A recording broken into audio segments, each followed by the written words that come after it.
Carolyn and Capone, and welcome back to our RV life. We are still here in a beautiful Joshua Tree forest about 60 miles outside of Las Vegas. I take every opportunity when I have gorgeous scenery to shoot a video. So I wanted to shoot this video today to answer some of the most frequently asked questions I get on YouTube. So today I am going to answer your questions. Number one, am I homeless? Number two, why do I live in such an old RV? Number three, do I have a job? Number four, am I a worthless freeloader? I love that one, that's my favorite. And number five, why don't I just buy a house? So those are the questions I am going to answer for you today in this video. So join me as I have my morning coffee and let's chat about some of those wonderful questions I get. Number one, am I homeless?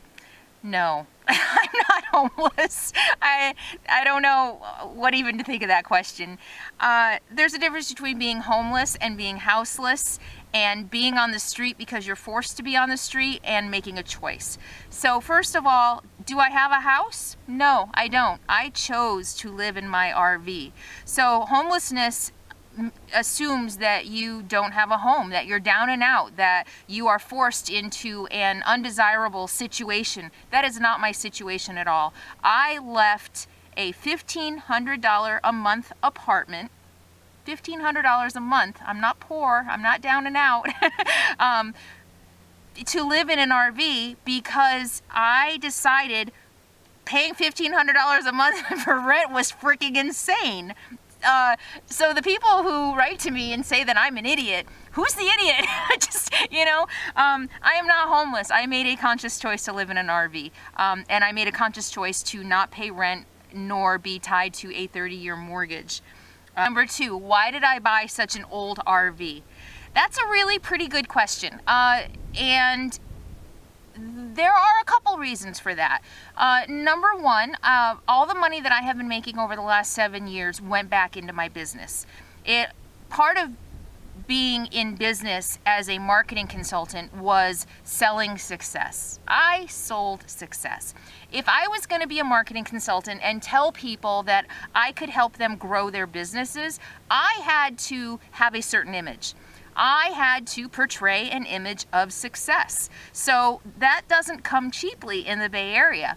At one point, I had a $2,000 mortgage and a $750 car payment, not to mention the thousands of dollars I had in shoes and handbags and clothes. Oh my God, really? That is not a life. So that was part of my business. That was a part of a business expense for me. I couldn't go around in raggedy old clothes telling people I knew how to grow their business if it didn't look like I could support my own self, right? So everything that I made in the last 7 years went back into my business. So number one, I didn't have a lot of money.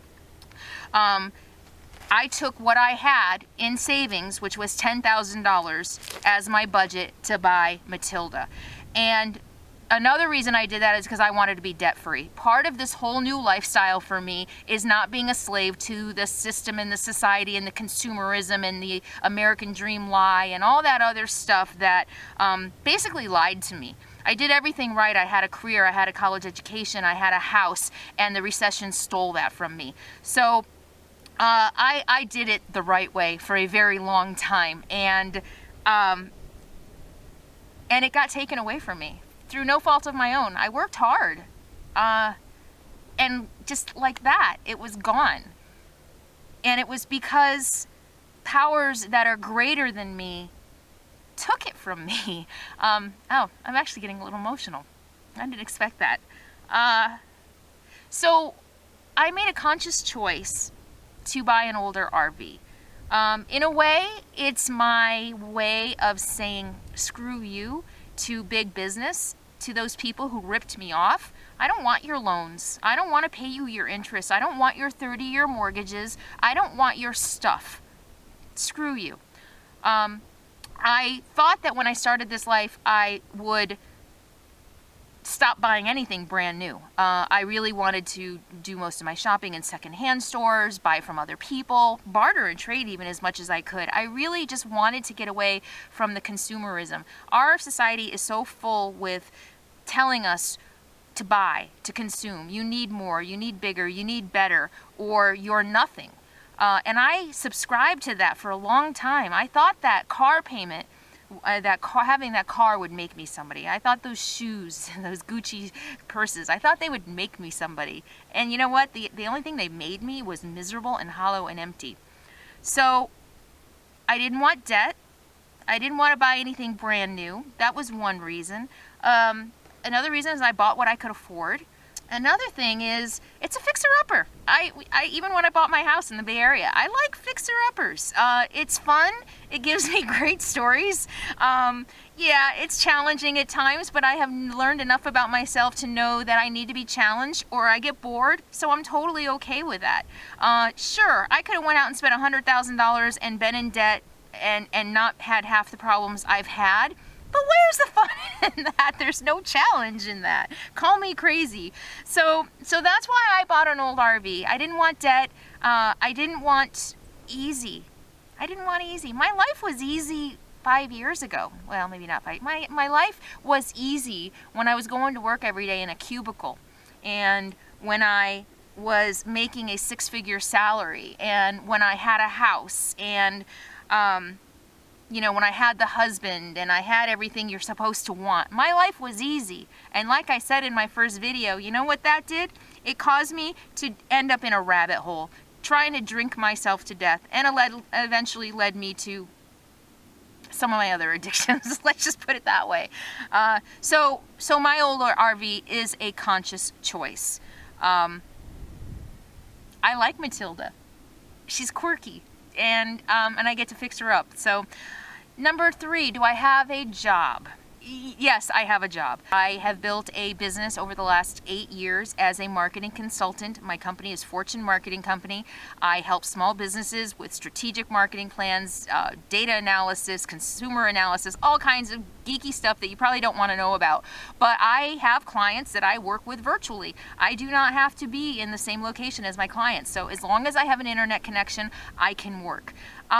I've kind of always said that Fortune Marketing Company felt like a stepping stone to something else. And now that the YouTube thing is happening, and I love you, wonderful people who are supporting me. I love you. I just can't believe how many people are watching me and sending me your kind comments. I've always said Fortune Marketing Company was a stepping stone to something else. This phase of my life feels to be more about the creative writing, which is something I've wanted to do since I was a little girl. And as you know, I have a couple blogs now. So now it looks like I might actually be able to make a living writing and making videos and sharing my stories. Oh my God, what a dream come true. It's an emotional day for me. This is a dream come true. Some people might look at my life and think I'm pathetic. But look at what I get to do. I get to write and I get to connect with real people at a real level and be free and wake up and have coffee in beautiful places like this. So yeah, I do have a job. Number 4, am I a worthless freeloader? I'm sorry. Really? No, I'm not. As I just said, I have a job. I owned a company. I employed people. I have served on boards of directors of nonprofits. I have given my time to Big Brothers Big Sisters. I still mentor a little girl. I met her when she was 5. She is now 14 in high school. She's become like family to me, and I've mentored her for, 9 years now, and she's a part of my life, and I still keep in touch, and she's probably my one biggest tie to the Bay Area. So I do give back to the community. I do pay way my fair share of taxes. And in fact, I could become a Nevada resident and not pay state income tax. But I think I'm going to hold on to my California residency for a while. So I'm not a worthless freeloading member of society. I have made a choice to live the way I live. I, trust me, have given and still give more than my fair share back to society. Number 5, why don't I just buy a house? Because why the hell would I want to be a slave for 30 years of my life? Been there, done that. Guess what? It got pulled out from under me. That was a big wake-up call. The recession was the best thing that ever happened to me. If that didn't happen, I'd still be a slave to a 30-year mortgage. I don't want a house. I love living in my RV. I love that I have to insulate my windows when it's 15 degrees outside by covering it with blankets. Call it ghetto, call it sad, call it whatever you want. I freaking love it. This is the best life I could ever have. And I'm sorry if you can't understand that, because then I think that you are really missing out on a genuine truth and a genuine reality. Sitting in front of TV, buying into what media sells you, buying bigger, better, more, thinking that you have to have more in order to be happy. Now that's sad. Having to cover my windows with a few blankets to stay warm, that's survival. That's reality. There's nothing sad about that. So don't feel sorry for me. All right, so those are 5 of the most frequently asked questions I have been getting lately. I hope that helps clear up some of the mystery around why would this woman live in such an old, beat-up RV. It was a choice. It's kind of my big to consumerism. And it's my choice, and I love it, and I don't regret it. Thank you, everyone, so much. I love you guys who get it. I love hearing from you who are thinking about living this lifestyle and who really, really understand what all this means. You touch me. I'm very touched by the amount of support and encouragement I have been getting. It's just, it's overwhelming. It really is. So thank you so much for watching. I appreciate every single one of you, and I will see you next time. Thanks a lot.